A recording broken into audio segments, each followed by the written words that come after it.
Hello guys! For today's video, kay mo adto tag bukid. O diba, nagpabukid na po si Inday Klirat. So guys, while gapadulong ta, nice kay ang view guys. Oh, wow! Pinaka the best yun, iba sa natag bukid no, kay makalanghap bitag fresh air. Then, anindot kaya tumat kita tanan no. Grabe ka bless git kay ta sa Ginoo kay gitagan kita niya. Og nice kayo nga kuan nga palibot. O diba? Wow. Well ga padulong taon, di ba? Tsada kay view makita, bahala na nang dalan dia at least ang view tsada kayo, di ba? Napay kamot si kapay-kapay dia ka nag tour guide na siya, guys. Nagsige siya tudlo-tudloon sa na daw nga lugar. Ano siya diri ang lake ay kuan ang sitio Mapait. Ambot nga nung Mapait ang ngalan ani naman ni story pero nakalimot ko. So diba nanata silang sintro. Hello, welcome. Diba mo na siya ang Mount Kalatungan manata na guys. Di ko sure basta kay Kalatungan na siya diya nga part. O diba nice kaayo. Grabe ka anindot.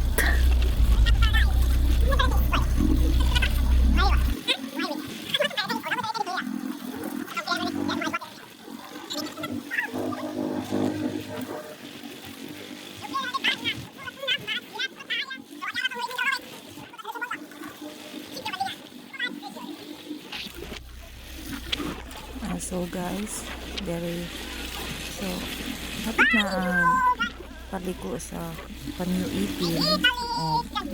Kay sa bukid ng tumato dito mo sa New Gandingan, so straight lang ta guys tapos babaw.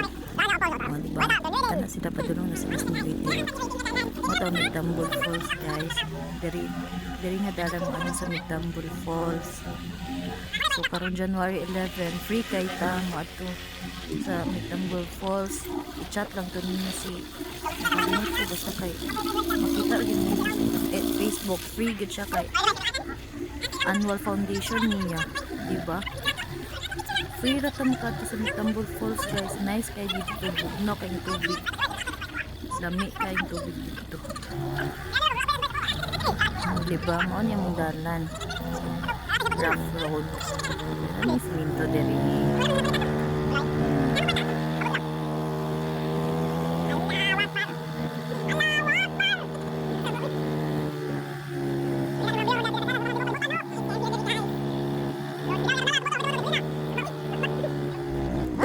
Yun ang among motor ka. Tawa lagi. Motor nga.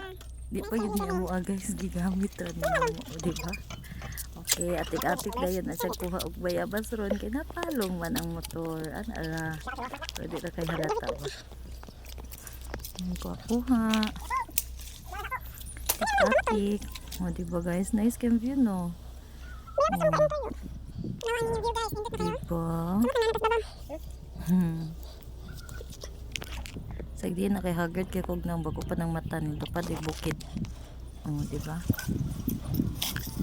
Kaon na siya bayabas. Dito pas unahan amo agad. So mo to, thank you.